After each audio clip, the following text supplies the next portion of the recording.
أعوذ بالله من الشيطان الرجيم بسم الله الرحمن الرحيم إن الدين عند الله الإسلام وما اختلف الذين أوتوا الكتاب إلا من بعد ما جاءهم العلم بغيا بينهم ومن يكفر بآيات الله فإن الله سريع الحساب Titumir media পরিবেশিত শেখ তামিম আল আদনানী হাফিজাহুল্লাহ সাক্ষাৎকার পারিবারিক জীবনে ইসলাম।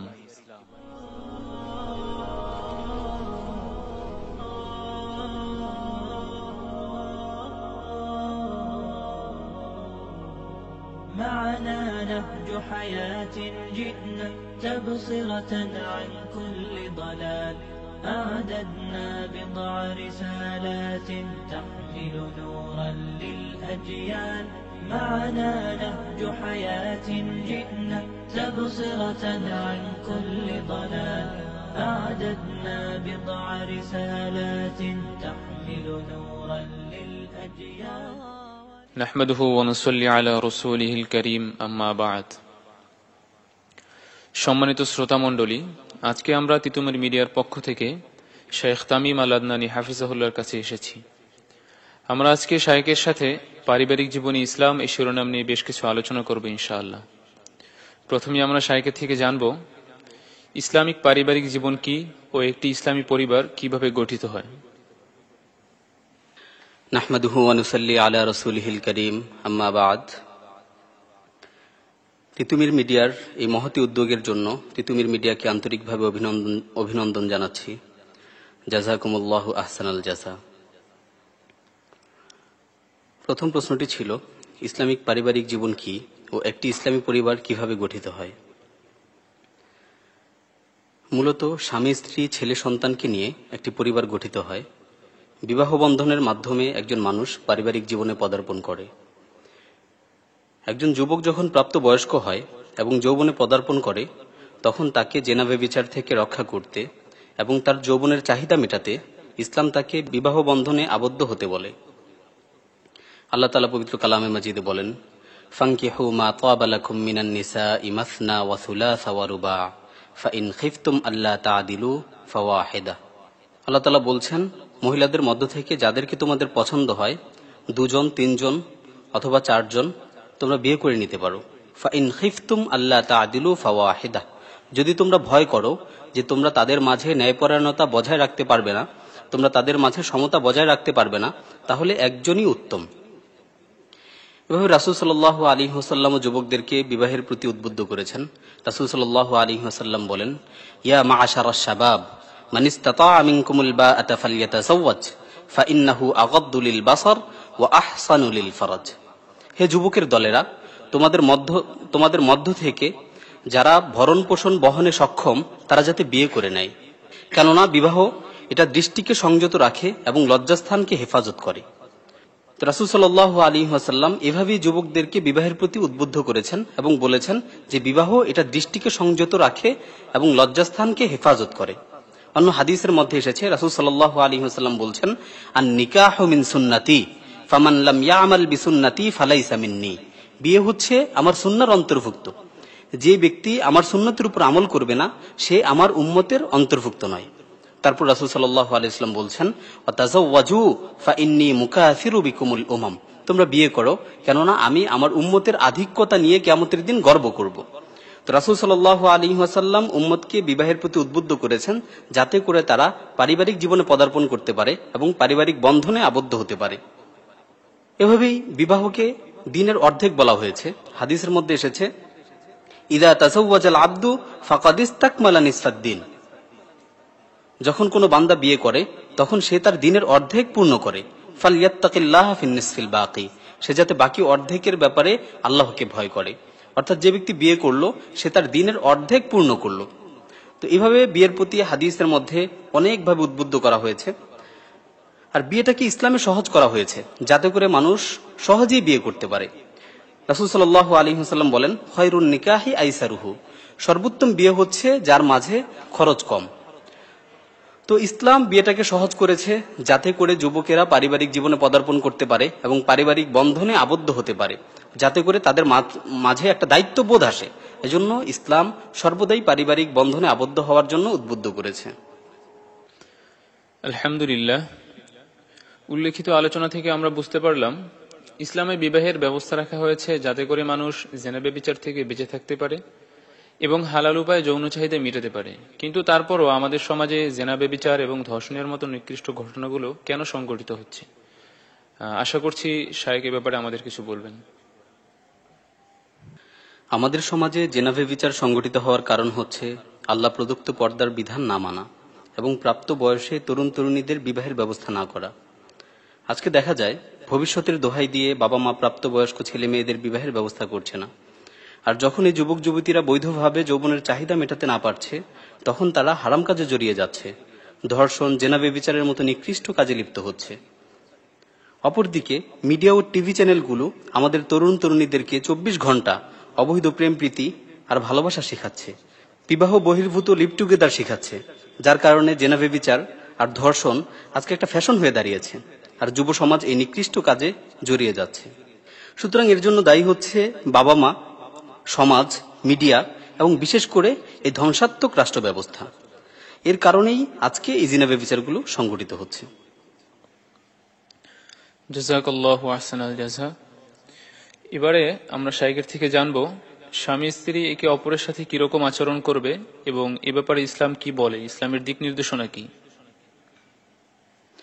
আল্লাহ তাআলা মানব জাতিকে সৃষ্টি করেছেন এবং তাদের জন্য জীবন সঙ্গিনীর ব্যবস্থা করেছেন এবং পরস্পরের মাঝে ভালোবাসার বন্ধন সৃষ্টি করে দিয়েছেন। আল্লাহ তাআলা বলছেন, ওয়ামিন আয়াতিহি আন খালাকা লাকুম মিন আনফুসিকুম আজওয়াজা লিতাসকুনু ইলাইহা ওয়া জাআলা বাইনাকুম মাওয়াদ্দাতান ওয়া রাহমাহ ইন্না ফি যালিকা লাআয়াতিন লিকাওমিন ইয়াতাফাক্কারুন।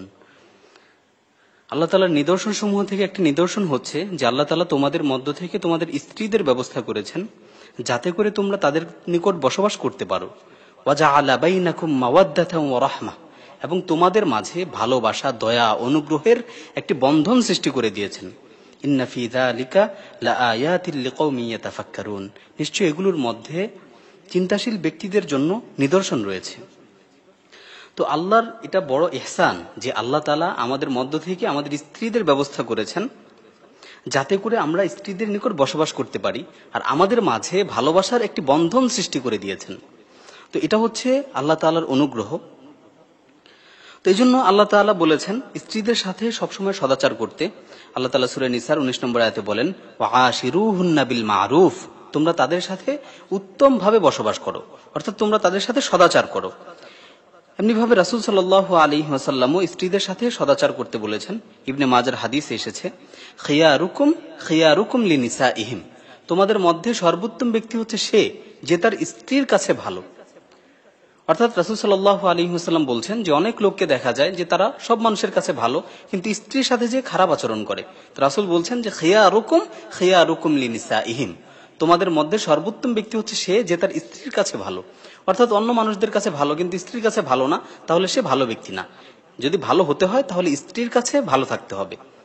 এভাবে রাসূল সাল্লাল্লাহু আলাইহি ওয়াসাল্লাম স্ত্রীদের সাথে সদাচার করতে নির্দেশ দিয়েছেন এবং বলেছেন তোমাদের মধ্যে সর্বোত্তম ব্যক্তি হচ্ছে সে যে তার স্ত্রীর কাছে ভালো, স্ত্রীদের সাথে সদাচার করে। একদিকে রাসূল সাল্লাল্লাহু আলাইহি ওয়াসাল্লাম যেভাবে স্বামীকে বলেছেন স্ত্রীর সাথে সদাচার করতে, ঠিক তেমনি ভাবে স্ত্রীদেরকেও বলেছেন স্বামীর খেদমত করতে। রাসূল সাল্লাল্লাহু আলাইহি ওয়াসাল্লাম বলেন, লাউ কুনতু আমিরান আহাদান আন ইয়াসজুদা লিগাইরিল্লাহ লা আমারতুল মারআতা আন তাসজুদা লিজাওজিহা, যদি আমি আল্লাহ ব্যতীত অন্য কাউকে সিজদার নির্দেশ দিতাম তাহলে স্ত্রীদেরকে বলতাম তারা যাতে তাদের স্বামীকে সিজদা করে। ওয়াল্লাযী নাফসু মুহাম্মাদিন বিয়াদি, ওই সত্তার শপথ যার হাতে আমি মুহাম্মদের জীবন, লা তুআদ্দিল মারআতু হাক্কা রাব্বিহা হাত্তা তুআদ্দি হাক্কা যাওজিহা, মহিলা ততক্ষণ পর্যন্ত তার প্রতিপালকের হক আদায় করতে পারবে না যতক্ষণ না সে তার স্বামীর হক আদায় করে। তো রাসূল সাল্লাল্লাহু আলাইহি ওয়াসাল্লাম এভাবেই স্ত্রীকে উদ্বুদ্ধ করেছেন সে যাতে তার স্বামীর হক আদায় করে, স্বামীর খেদমত করে। তো রাসূল সাল্লাল্লাহু আলাইহি ওয়াসাল্লাম স্ত্রীদেরকে বলেছেন স্বামীর খেদমত করতে, আবার স্বামীকে বলেছেন স্ত্রীর সাথে সদাচার করতে। অন্য হাদিসের মধ্যে এসেছে, আইয়ুমা ইমরাআতিন মাতাত ওয়া যাওজুহা রাদিন আনহা দাখালাতিল জান্নাহ, যে মহিলা তার স্বামীকে সন্তুষ্ট রেখে মারা গেল সে জান্নাতে প্রবেশ করলো।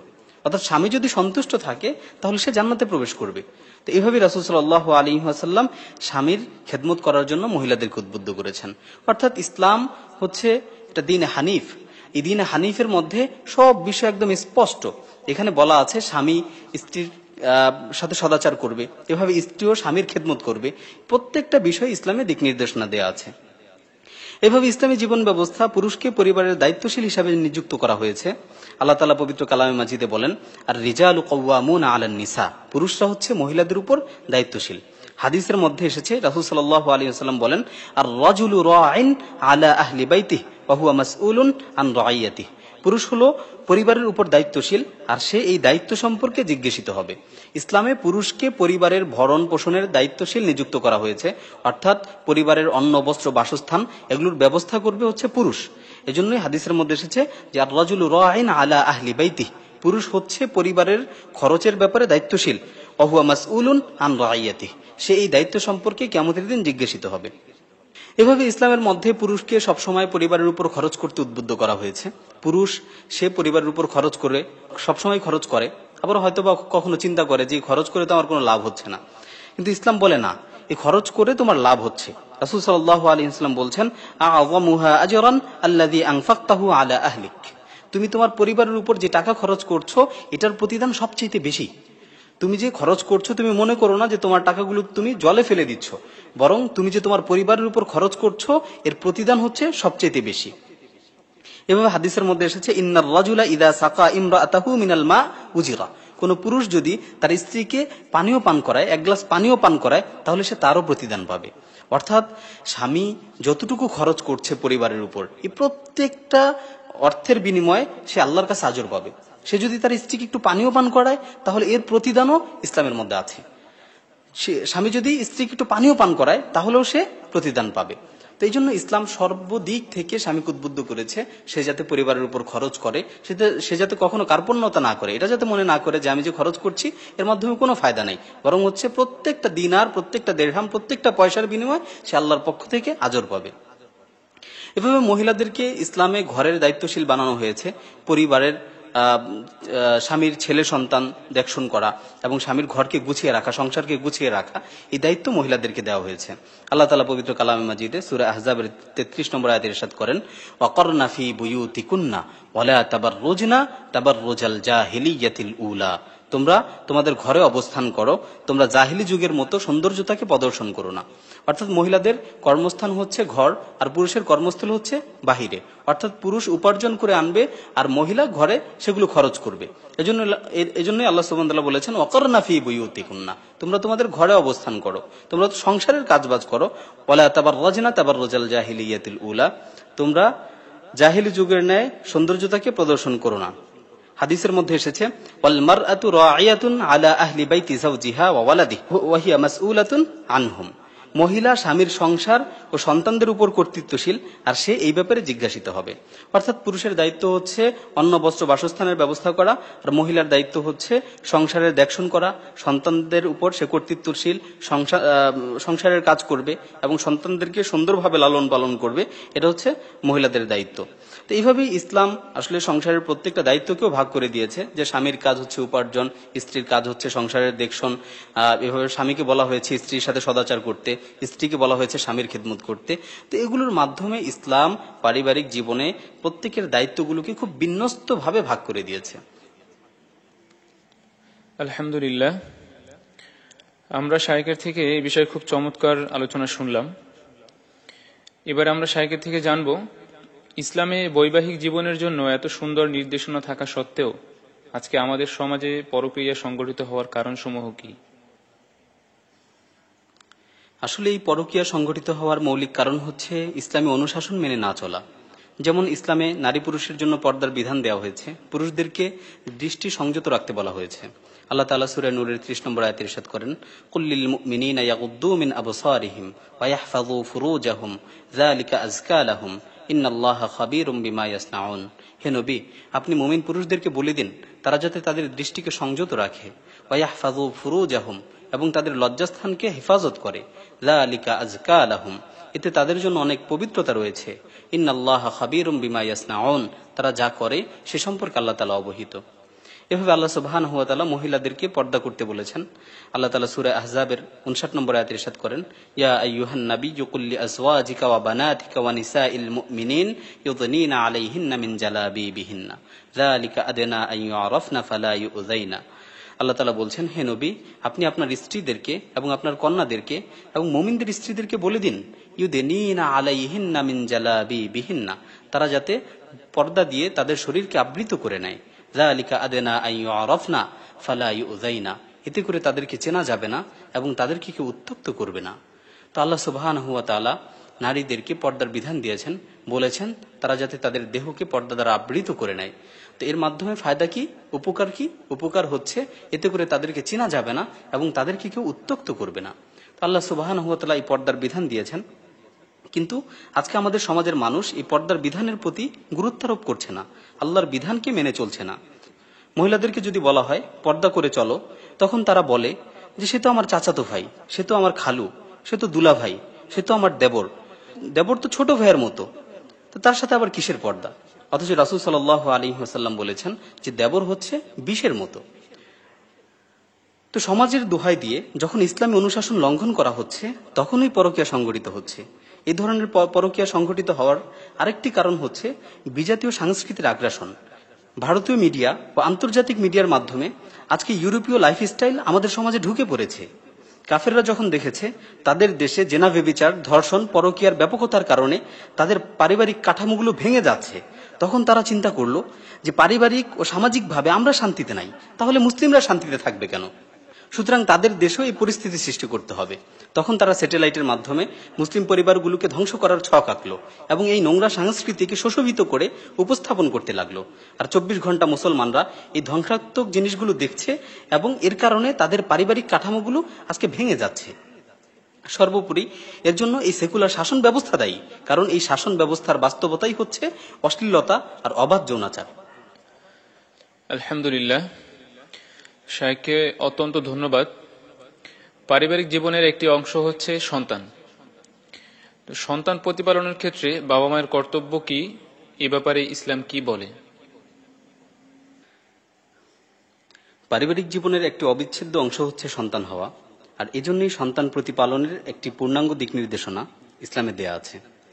শিশু ভূমিষ্ঠ হওয়ার পর থেকে তার নাম রাখা থেকে শুরু করে সে প্রাপ্ত বয়স্ক হওয়া পর্যন্ত তাকে প্রতিপালনের পরিপূর্ণ গাইডলাইন ইসলামী জীবন ব্যবস্থায় রয়েছে। যেমন শিশু ভূমিষ্ঠ হওয়ার পর প্রথম কাজ হচ্ছে তার জন্য সুন্দর একটি ইসলামী নাম রাখা। রাসূল সাল্লাল্লাহু আলাইহি ওয়াসাল্লাম বলেন, ইন্নাকুম তুদআউনা ইয়াওমাল কিয়ামাতি বিআসমাইকুম ওয়া আসমাই আবাইকুম ফাহাসসিনু আসমাআকুম। তোমাদেরকে কিয়ামতের দিন তোমাদের ও তোমাদের পূর্বপুরুষদের নাম ধরে ডাকা হবে, সুতরাং তোমরা সুন্দর সুন্দর নাম রাখো। তো রাসূল সাল্লাল্লাহু আলাইহি ওয়াসাল্লাম এখানে আমাদের সুন্দর নাম রাখার প্রতি উদ্বুদ্ধ করেছেন। রাসূল সাল্লাল্লাহু আলাইহি ওয়াসাল্লাম বলেন যে কিয়ামতের দিন তোমাদেরকে তোমাদের নাম এবং তোমাদের পিতৃপুরুষদের নাম ধরে ধরে ডাকা হবে, ফাহাসসিনু আসমাআকুম, সুতরাং তোমরা সুন্দর সুন্দর নাম রাখো। অন্য হাদিসের মধ্যে এসেছে রাসূল সাল্লাল্লাহু আলাইহি ওয়াসাল্লাম বলেন যে নবী রাসূলগণের নামে তোমাদের শিশুদের নামকরণ করো, আর আল্লাহর কাছে উত্তম নাম হচ্ছে আব্দুল্লাহ, আব্দুর রহমান, এগুলো। সুতরাং এভাবে রাসূল সাল্লাল্লাহু আলাইহি ওয়াসাল্লাম শিশুদের নাম রাখা থেকে শুরু করে শিশু প্রতিপালনের ব্যাপারে একটা পূর্ণাঙ্গ গাইডলাইন আমাদেরকে দিয়েছেন। তো শিশুদের প্রতি আমাদের মৌলিক দায়িত্বগুলো হলো, 1 নম্বর হচ্ছে শিশুর জন্য একটি সুন্দর নাম রাখা, 2 নম্বর শিশুদেরকে সুন্দরভাবে প্রতিপালন করা, আদর স্নেহ করা, শিশু অবস্থায় কখনোই অবহেলা না করা, 3 নম্বর যখন বুঝতে শিখবে তখন থেকেই তাকে আদব, আখলাক ও দ্বীন শিক্ষা দেওয়া, ইসলামী আকীদা শেখানো, কোরআন শিক্ষা দেওয়া। 4 নম্বর কাজ হচ্ছে চারিত্রিকভাবে যাতে উন্নত চরিত্রের হয় সেই চেষ্টা করা। 5 নম্বর কাজ হচ্ছে দ্বীনী পরিবেশে ভালো প্রতিষ্ঠানে তাকে লেখাপড়া করানো, যাতে করে সে দিনদার হয়। এভাবে তাকে আল্লাহভীরু সন্তান হিসেবে গড়ে তোলা, প্রাপ্ত বয়সে তার বিয়ের ব্যবস্থা করা। অতঃপর একটা ছেলে সন্তানকে আমরা যখন ঠিক মতো লালন পালন করব, ভালোভাবে লালন পালন করব, আর এই ছেলে সন্তান যখন বড় হবে তখন সন্তানের দায়িত্ব হচ্ছে বাবা মায়ের সাথে সদাচার করা, বৃদ্ধ বাবা মায়ের খেদমত করা। আল্লাহ সুবহানাহু ওয়া তাআলা পবিত্র কালামে মাজিদে বলেন, ওয়া কাদা রাব্বুকা আল্লা তা'বুদু ইল্লা ইয়্যাহু ওয়া বিল ওয়ালিদাইনি ইহসানা, যে তোমাদের রব তোমাদের ব্যাপারে ফয়সালা করেছেন যে তোমরা শুধুমাত্র তারই ইবাদত করবে, ওয়া বিল ওয়ালিদাইনি ইহসানা, আর পিতামাতার সাথে সদাচার করবে। ইম্মা ইয়াবলুগান্না ইনদাকাল কিবারা আহাদুহুমা আও কিলাহুমা ফালা তাকুল লাহুমা উফফিন ওয়ালা তানহারহুমা ওয়া কুল লাহুমা কওলান কারীমা, যখন এই পিতা মাতা তোমার কাছে বার্ধক্যে পৌঁছবে তখন তুমি কখনো তাদেরকে উফ শব্দটা তাদের ক্ষেত্রে উচ্চারণ করো না, ওয়ালা তানহারহুমা, তাদেরকে তাড়িয়ে দিও না, ওয়াকুল্লাহুমা কওলান কারীমা, সব সময় তাদের সাথে নরম ভাষায় কথা বলো, ওয়াখফিদ লাহুমা জানাহাদ যুল্লি মির রাহমাতি, সর্বদাই তুমি তোমার রহমত দয়ার চাদরকে তাদের জন্য বিছিয়ে দাও, ওয়াকুর রব্বির হামহুমা কামা রাব্বায়ানি সাগীরা, এবং তাদের জন্য বলো হে আমাদের প্রতিপালক তুমি তাদের উপর ওইভাবে রহমত নাজিল করো, ওইভাবে তাদের উপর অনুগ্রহ করো যেভাবে তারা শিশু অবস্থায় আমাদের উপর অনুগ্রহ করেছে।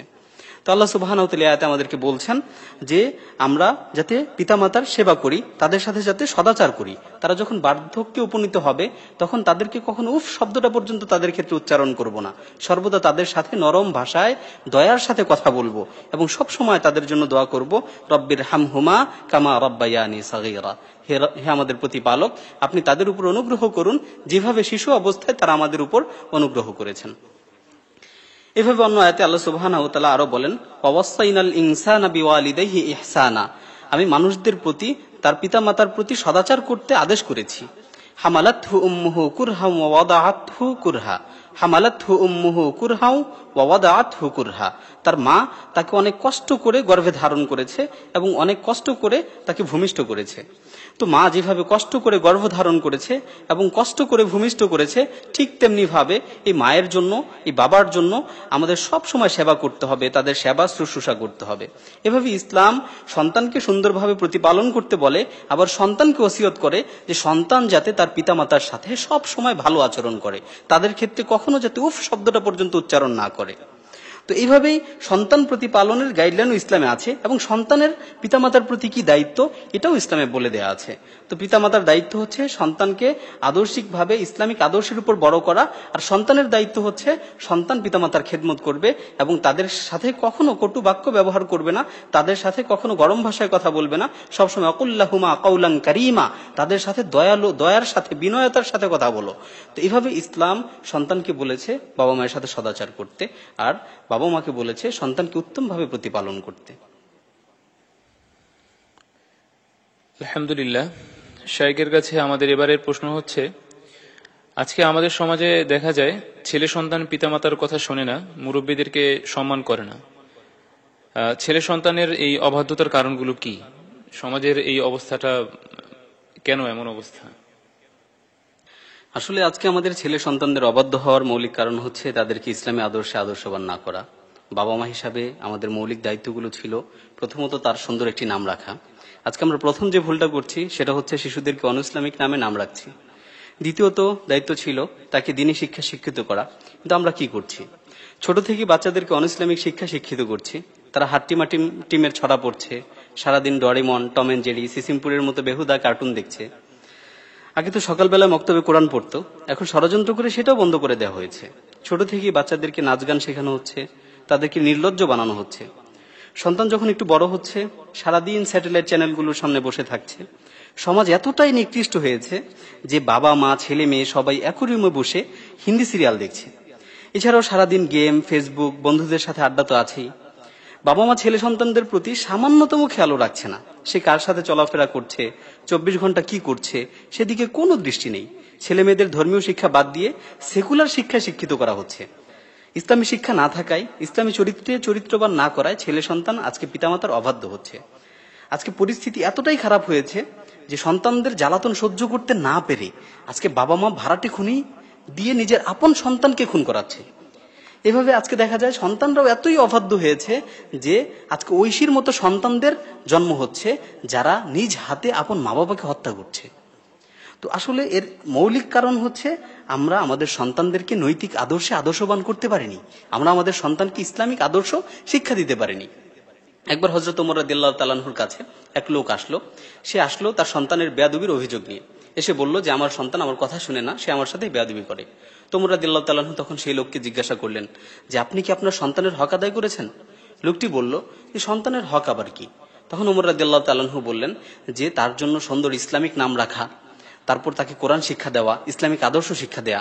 তখন সেই লোকটি বলল না, আমি আমার সন্তানের নাম ইসলামিক নাম রাখতে পারিনি এবং তাকে নৈতিক শিক্ষাও দিতে পারিনি, ইসলামী শিক্ষাও তাকে দিতে পারিনি। তখন ওমর রাদিয়াল্লাহু তাআলা আনহু তাকে বললেন তাহলে আপনার সন্তান থেকে আপনি এর চেয়ে ভালো আর কি আশা করেন?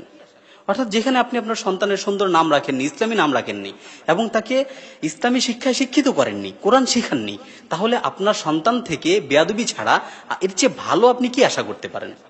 তো আজকে আমাদের সমাজে আমরা যে কাজ করছি, আমাদের সন্তানদেরকে আমরা ইসলামিক আদর্শবান করছি না, তাদেরকে ইসলামী ধর্মীয় শিক্ষা দিচ্ছি না। তো আমাদের সন্তানদের থেকে আমরা এর চেয়ে ভালো আর কি আশা করতে পারি? তো এর কারণেই আজকে আমাদের সন্তানরা বেয়াদব হচ্ছে, যার কারণে আজকে বাবা মা সন্তানের জ্বালাতন সহ্য করতে না পেরে অবশেষে ভাড়াটে খুনি দিয়ে নিজের সন্তানকে খুন করাচ্ছে। এভাবে সন্তানও এতটা অবাধ্য হয়েছে যে ঐশীর মতো সন্তানরা আজকে আমাদের সমাজে জন্ম হচ্ছে, যারা নিজ পিতামাতাকে হত্যা করতেও দ্বিধাবোধ করছে না। তো এর জন্য দায়ী হচ্ছে বাবা মা। এই বাবা মা সন্তানকে ইসলামী আদর্শবান করেনি, ইসলামী শিক্ষায় শিক্ষিত করেনি। এজন্যই তো রাসূল সাল্লাল্লাহু আলাইহি ওয়াসাল্লাম বলেছেন, মা মিন মাউলুদিন ইল্লা ইউলাদু আলাল ফিতরাহ ফাআবাওয়াহু ইউহাউইদানিহি আও ইউনাসসিরানিহি আও ইউমাজ্জিসানি।